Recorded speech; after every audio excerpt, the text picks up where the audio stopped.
It's just a laid back vibe, baby.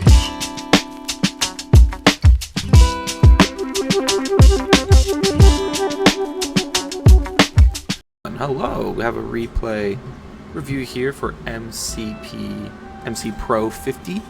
I was actually playing the Xbox. I can still watch him run on Xbox, which is cool. MC Pro says he's a new player. He is struggling. He recently had a couple games where he realized that he didn't really know what he could have done better, what he was messing up on. So he has a replay review. So we're going to go through the top few things he could get better at while watching the game and see what we find. He's playing on Volcanic Island against the Wehrmacht, who are playing English. If you're interested in coaching, it's something I do as well, hour-long paid coaching. Reach out to me via Discord if that's something you're interested in.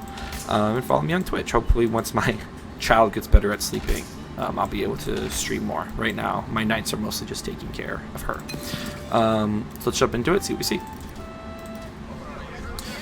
So losing 4 seconds is small, but it is helpful. One thing I want to start off with, it seems like you might not have watched a build order guide for the Rus before. So a build order guide, there's players on YouTube who will do build order guides, like ways to start off the game efficiently. You might want to check one of those for the Rus. But here's what I suggest. 1, have all your villagers immediately go into the sheep you have next to the town center. Because you want to use Rus's advantage here when playing the game. Now, Volcanic Island is a water map, but how you play with water is a completely different setup than how you play on land, and honestly I'm not going to worry about it right now. Right now I'd rather you master kind of the land aspect, and then you can add in the water aspect, because you'll probably be playing land maps more than anything. So what you should do is first put all your villagers on food. And I think, well, I need gold. Well, 1 villager, you will build a hunting cabin. And that hunting cabin will get you passive gold. But 2, instead of queuing up a villager, you should queue up a scout immediately out of your TC. And then, if you want to, get a third scout from your hunting cabin. And if you feel like you can't control 3 scouts at once, that's fine. But as the Rus, you need to be hunting down the different deer packs and wolves around the map, and you want multiple scouts to do so, because you might not know this, but you have this thing called the bounty system that you want to be collecting. And in fact, let's see if you know what the bounty system is. So you are making villagers, which is good. And here's what I mean. Yeah, so you run right past this deer pack here, and so what you might not know is that as the Rus, you get a bonus for hunting animals, and it explains it right here. Basically, every animal you kill, you get gold. So for deer, you get 10, wolves, you get 25, boar, you get 75. And not only that, each animal you kill increases your bounty, and when you hit different tier levels, you get bonuses. So you should be able to hit 250 bounty whenever you play a 1v1. There's enough deer and usually wolves on the map to do so.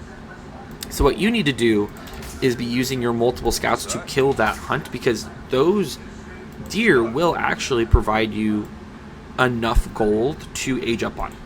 Because look what's happened here. You have villagers who are gathering gold without a mining camp, so that's a big waste of time. And they don't even need to leave the town center.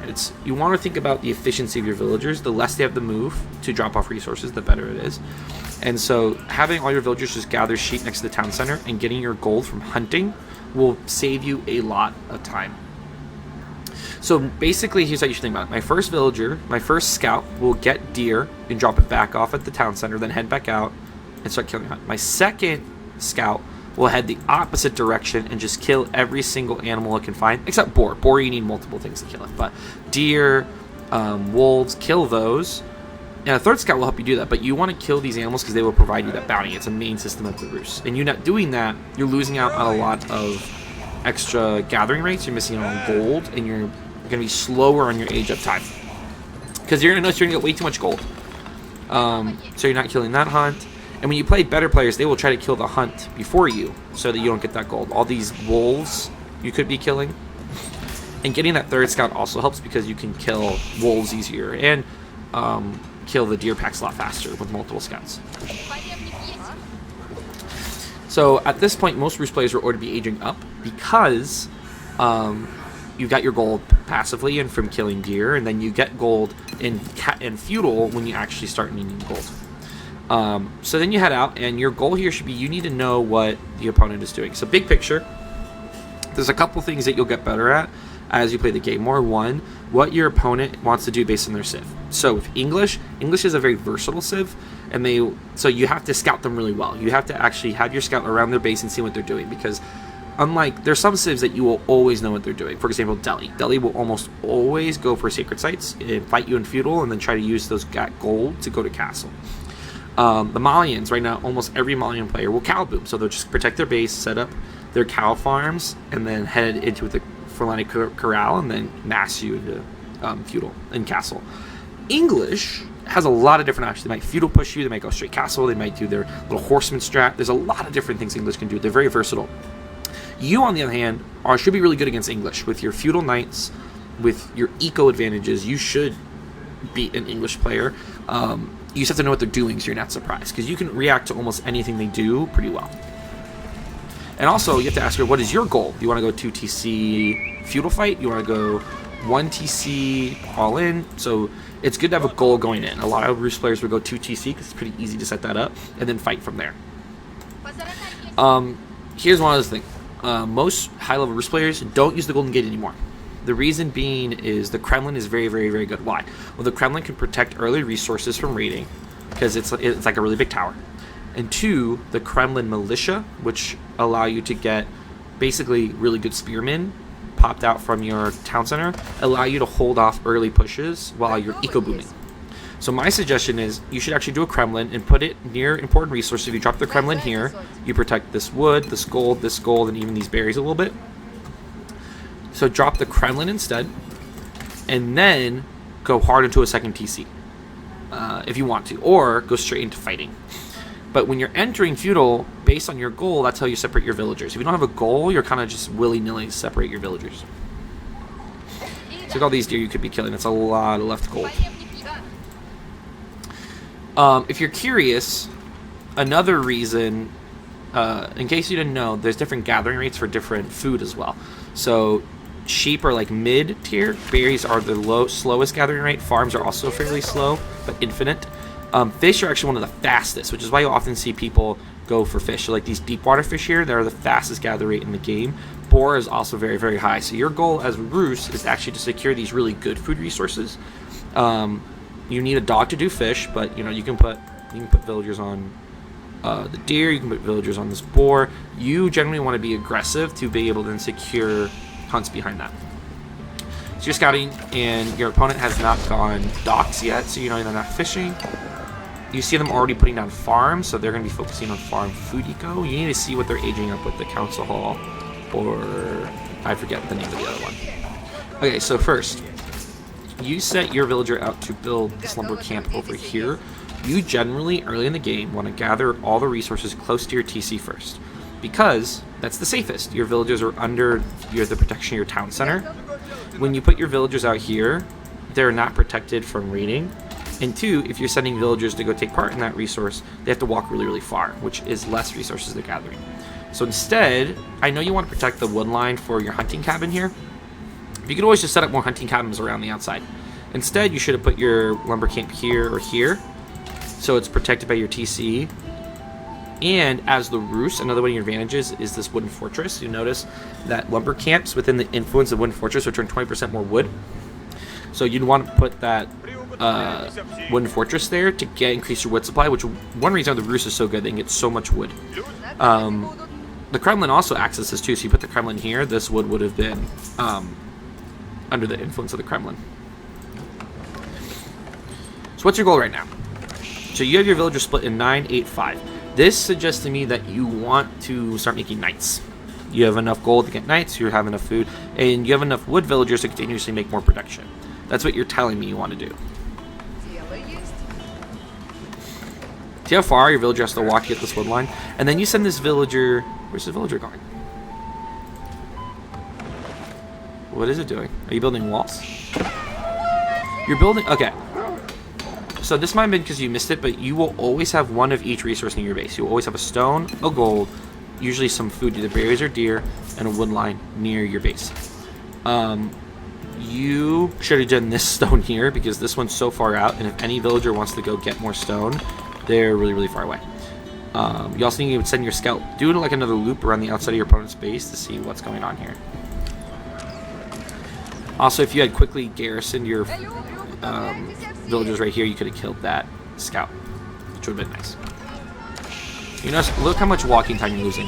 One thing that would be really helpful in the hunting cab, good, wheelbarrow. If you're going to send your villagers out, wheelbarrow is huge. It increases their movement speed, which really, really matters. And survival techniques is only for if you're gathering meat, and I don't see you gathering... Sheep don't count. Sheep actually count under horticulture. Survival techniques are for deer and boar, which if you're going to go on the deer or boar, that'd be really, really good. But until that point, that's kind of a wasted upgrade. Okay, so you are buying your opponent is already on English love to go early farms, because their farms are cheap. He goes Abbey a king, so this suggests he might do a king, and he might do a mass horseman, because the king could heal the horseman out of combat. Or a lot of times English players like to do Abbey of Kings, get out a few horsemen in the king, and then go hard into castle. But knowing that lets you know what he might be trying to do.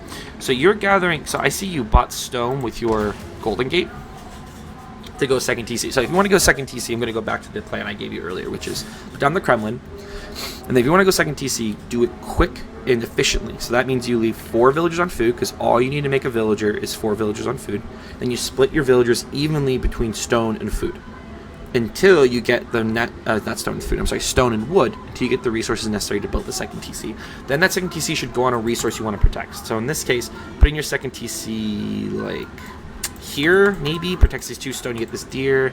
You can put it here on this boar. Here protects this gold and this deer. You want to do it safe near these berries right here, kind of create like a future farm area right here. But yeah, you want to put your TC in a place that protects the resource, because your TC is kind of like a big tower, if you want to think about it. It's a safe place for your villagers. So you put it right here. This is a very passive TC. This is the type of TC you would place if you were under pressure from an opponent, but your opponent just aged up. They have no units out. So you would actually want to put this a little bit more aggressive, so it would secure farther away resources. Okay, you need more. Okay, you got a house up. Okay, so now that's your goal now. You got the second TC down. Do you want to fight in feudal? Like, what do you want to do? For one thing, you have no production down, so you can't make any units. You need more villagers on wood. You get the wood upgrade, good. More villagers. I like that you're getting your upgrades. You need to get a blacksmith down to get... You want to eventually get a blacksmith down, but you really need production down. And you should do it based on what your opponent's doing. Luckily, as Bruce, you can almost always want to go knights and then go archers. Usually a knight archer comp in feudal and even in castle will be your winning comp. And if you got knights out early, you could be raiding his eco right now and keeping him off his eco. So one option you could have done is gone into a stable the second you hit feudal and immediately sent out knights. So you drop a barracks to get spearmen, I assume, and this wooden fortress right here is too close to these town centers. You want to put your wooden fortress near your villagers to get that wood buff. And if you weren't playing Roost, you always want your fortresses, you always want your towers to be near your units where they're gathering resources. You need to send your scout back to and see what is he doing, because your scout being right here doesn't really do anything. Your scout needs to be around their base to see what are they doing. Right now you're playing blind. You have no idea what your opponent is setting up and trying to do. I want you to notice your resource split. So they have this thing called macro. Macro is the idea of how do I set up my economy. Macro is really, really hard. You will often see even top level players do what we call float, which is where you have extra resources. The best players never have extra resources until they want to do something with them, because that means they're wasted resources. So let's look at your macro. You have 700 food, 500 gold, 275 wood. You have 1 barracks down. This suggests to me that you want to go castle, because you have the way you split your villagers. If you wanted to fight, you would need to drop immediately more production, i.e. more military buildings, start making units. And it kind of works like based on what I want to do. If I want archers, I need more villagers on wood. If I want to do knights, I need food and gold. If I want to do spearmen, food and wood. So like based on what you want to do, split your villagers as such. Right now, technically you have a lot on gold. If you're not going castle, you're going to have way too much gold, for example. And you also have a lot of wood. unless you're building production continuously. But right now you just have a lot of extra resources that you're not doing much with. You're also sending villagers over to this stone, but they have no mining camp. Always make sure they have a mining camp, which is why you want to do that one earlier. But there just seems to be a lack of a plan. Even right here, oh, you moved it, nice. Even right here, you'd want to put the hunting cabin right next to the berries, so they don't have this walk distance. The efficiency really matters, it pays off. Okay, so he comes in with his scout. So once he's checking, he's seeing what you're doing. But you haven't had eyes on him in a while now. You've literally, and he goes castle. Boom, just like I predicted. And he went castle without any pressure. Here's the thing. I want to see something real fast. Okay, your opponent did what we would call a naked castle. Your opponent went castle with no defenses. He had nothing protecting his base at all. You could have destroyed him. Here's what I mean by that. If you had scouted and saw him drop this, but never saw him make any production, if you had dropped a stable and sent 2 knights here, you're rampaging through his eco, and he can't stop you. And you force him to respond to you. Instead, since you've sat back here and done really nothing, he got to castle for free, which means he's probably going to start massing castle units and run over you is going to be his goal. But think about what a few knights could have done here. Your knights could have pushed him off his food. They could have rotated around the outside, pushed him off his gold, got into his wood line, and you would have forced him to make units in response. Since you weren't scouting, you didn't know what he was doing, which means you did not respond effectively. The good news is your eco is better than his. You have more villagers. You have 43 villagers. He has 38, which that's weird. You should have more on 2TC. You should have more. I think that's just because you put your TC up kind of slow. But anyway, your eco will continue to get better than him, but his eco is a lot more efficient because everything is really tight in his base. There's food villagers, these wood villagers, things like that. So what do you do now? If opponent hits cast like that, you're not ready, and you don't have the units to push him, you need to immediately fix your units to go castle. So the problem is your food's really far out, and this is what puts you in a bad position on this map. On this map, they really don't give you much food except for the and man, you got really unlucky, but like this deep water fish is here. Is there a deep water fish in this? Yeah, right here. That's nice, right there. So your options are either fishing, which you start doing, which is going to pay off, but it takes a second to kick up into gear, or these like really far away food sources, and these are dangerous. These are easily raidable, which is why I originally said, put your second TC up on one of these food sources. But that's going to be your undoing because you're about to run out of food. You have to either put up farms or go far away, and it's going to be hard for you to defend. So what happens. So you hit castle real quick. High trade house is great. I would have stuck the high trade house really into this nook here to get as much of the wood line as possible, because you get gold based off how close it is to the wood line. And then you start dropping mad production. This is good. This is good. A lot of production here. But you're dropping production not based on what he's running. You have no idea what he's running. So you put 2 stables, 3 archery ranges, all well and good, but like you've yet to make outside the spearmen, you've yet to make a unit. And what units are you going to go for? Also, you went on fishing and you built a attack ship. No. You need fishing boats ASAP. You need food income. Because right now you just got all this production, but you have no food to actually make units with. And these deer are going to take a minute. So you need to start rushing up farms here. Okay. Maybe put up a wall to protect this side of your base, since this is going to be kind of the food side of your base. I'm saying you have no idea what he's doing. And here's the thing, you're ahead of him eco-wise. Let's pause a second. So a good thing to do is you have like a cycle, right? So I know Xbox players get auto village production. Great, good for you. But you need to make sure these villagers are always on a resource. So they need to be walking to and starting on a resource, not standing here chilling. But what's your plan, right? Like, how are you going to respond? You get veteran horseman upgrade, but do you want to go horseman? Like, you have good knights. Why aren't you going knights? Like, you're not using your civ's advantages. But really, the biggest issue, you have a lack of units, you don't know what your opponent is doing at all.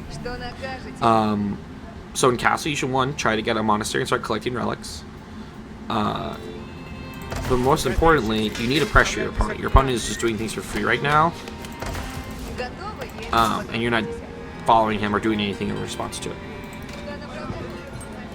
Oh, and another thing I want to name. There should be a cycle in your head, right? So if you're in castle and you want to fight, one, start sending your units over to his base. Like, see what's going on. Like, you have no idea, as I said, you have no idea what's going on. But two, you have a cycle of actions. I make villagers, you do that automatically. Sweet. On computer, I have to think about that. Two, I am checking my eco. How's my eco? Well, I have a lot of gold. Do I need this much gold?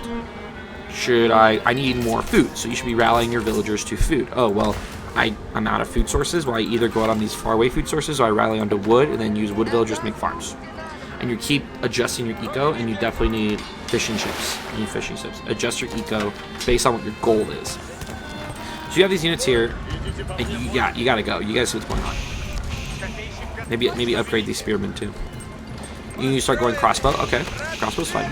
Once again, you're hoping he's making gold units. I feel like they should be.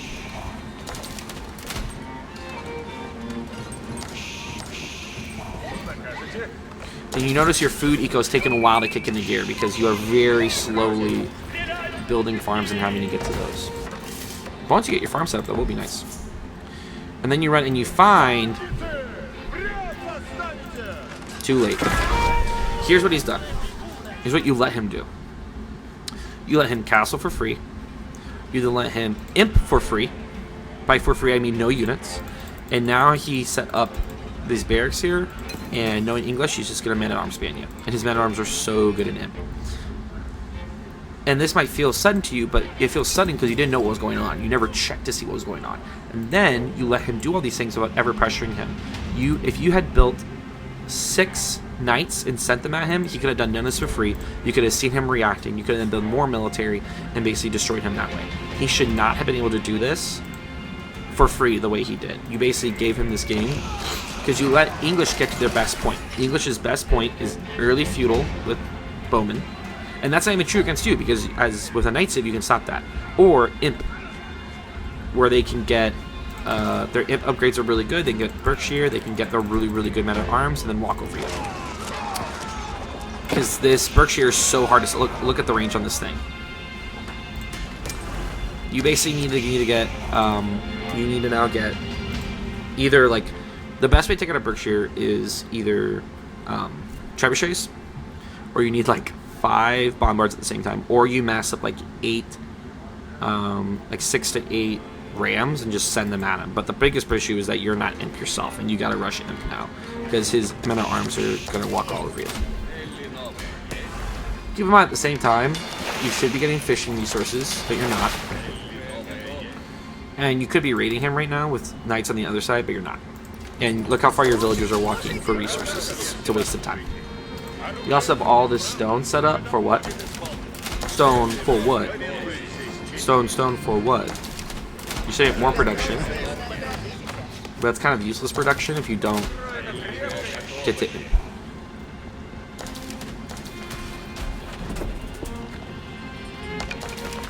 You can't walk on this picture. Its range is too good. It's gonna melt you. You might be like, how did he make a force this big? Well, let's look at his eco. Like, yes, you have 95 eco. He has 46. But his farms are really good. And now they're pumping. Really, the only reason he's at the place he is now is because his eco is completely untouched. His eco is nothing special. And you could out-eco him in a fight.